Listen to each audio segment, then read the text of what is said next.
Oxford university के chancellor बनने का ख्वाब चकनाचूर होगा या पूरा होगा? क्या खान साहब एक बार फिर कामयाब हो पाएंगे और मौलाना साहब इमरान खान साहब से गद्दारी करेंगे या उनके साथी बनेंगे? इस हवाले से आप बात करेंगे वीलॉग में जी। अस्सलाम वालेकुम, मेरा नाम खुर्रम फहद है।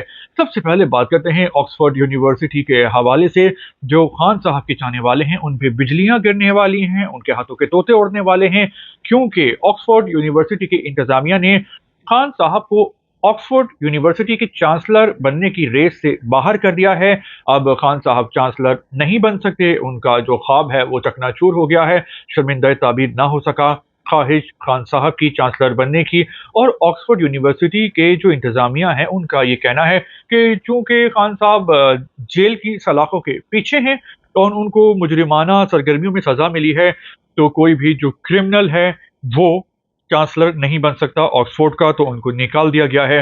लेकिन इससे पीटीआई वालों को कोई फर्क नहीं पड़ता, चाहे वो चांसलर रहें या ना रहें, क्योंकि पीटीआई वालों की आंखों में जो है, दिल में, दिमाग में खान साहब ही चांसलर हैं ऑक्सफोर्ड यूनिवर्सिटी के और वो ही हमेशा रहेंगे। और वैसे भाई जो पाकिस्तान की अदालतें हैं ना, उन पे लोग ईमान नहीं रखते, भरोसा नहीं करते, क्योंकि जिसकी लाठी होती है उसकी भैंस होती है। और हमने प्रेजेंट में और माजी में कई बार देखा है कि अदालतें जो फैसले करती हैं तो वो सियासी फैसले नज़र आ रहे होते हैं। और इस हवाले से माजी के और हालिया जजेस हैं वो भी इस हवाले से इल्ज़ामात लगाते रहे हैं। तो हमारी अदालतें जो हैं वो कंट्रोवर्शियल है, और हमने देखा यही गया है कि नवाज शरीफ साहब भी 3 बार वजीर आज़म बने और फिर कई बार जेल भी गए, फिर जेल से रिहा हुए, फिर वजीर आज़म बन जाते हैं।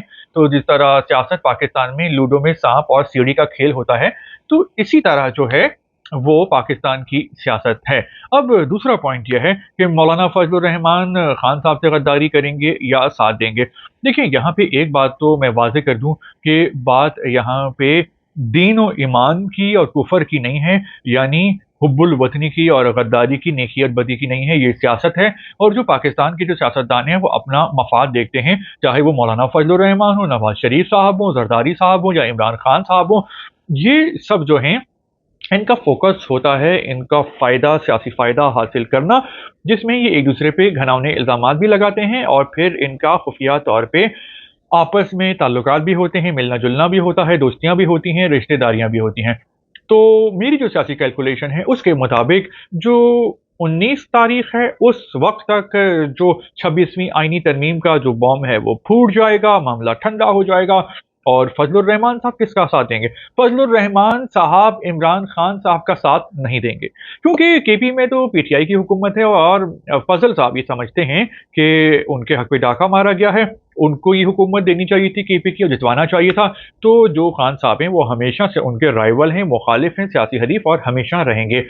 तो मौलाना साहब का दिल जीत लिया गया है और अब हम देखेंगे कि उनको वफाक और बलूचिस्तान में कुछ बड़े-बड़े तोहफ़े भी मिलेंगे। ऑब्वियसली वो पोज़ीशंस के होंगे, वज़ारत के होंगे। और आखिर में मौलाना साहब ने वोट जो है वो हुकूमत के हक में ही देना था, क्योंकि यही मौलाना साहब का रिकॉर्ड है, तारीख़ हिस्ट्री है।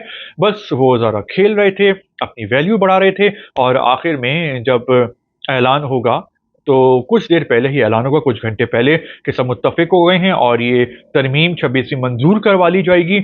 और इसमें जो इसका असल मकसद है वो क्या है, क्या आप जानते हैं? इसका असल मकसद है कि जो अदलिया में जो टकराव हो रहा है और 2 ग्रुप बने हुए हैं जो साफ नज़र आते हैं कि उनके सियासी नज़रियात हैं, तो अदलिया को इस हवाले से काबू में किया जाएगा, क्योंकि इस हुकूमत को ख़तरा है अदलिया से। और अगर ये तरमीम मंजूर हो जाती है तो इस हुकूमत की ज़िंदगी लंबी हो जाएगी, इस हुकूमत के पाँव जो हैं वो मजबूत हो जाएंगे। तो आखिर में मौलाना साहब कहेंगे कि 73 के आइन के तनाजुर में जो है वो हक और सच की फतह हुई है। पीपल्स पार्टी ये बोलेगी कि जमहूरियत की फतह हुई है और जमहूरियत बेहतरीन इंतकाम है। और जो नून लीग है, नवाज शहबाज शरीफ साहब ये बोलेंगे कि भाई हम तो चाहते ही ये थे कि जमहूरियत जो है वो फले फूले। तो आखिर में सभी बोलेंगे कि वो जीते हैं, लेकिन सब इसमें अपना अपना फ़ायदा समेटेंगे और 19 अक्टूबर तक मेरे ख़्याल में ये चीज़ें जो हैं वो सेटलमेंट हो जाएगी और फजलुर रहमान साहब काफ़ी फ़ायदे में रहेंगे इसमें। उन्होंने बड़ी सियासत की है और वो सियासतदान तो बेहतरीन हैं, सियासी चालें चलने के तो वो माहिर हैं और इस बात को लोग जानते हैं कि जरदारी साहब और फजलुर रहमान साहब सियासी माइंड रखते हैं, लेकिन हमेशा इन लोगों ने फ़ायदा अपनी ही ज़ात के लिए किया है, पाकिस्तान का इसको फ़ायदा इतना नहीं हुआ है। तो इस तमाम तर सूरत-हाल के हवाले से आप क्या सोचते हैं, क्या समझते हैं? आप खुल के बोल सकते हैं, जो भी बोलना चाहें। शुक्रिया आपका।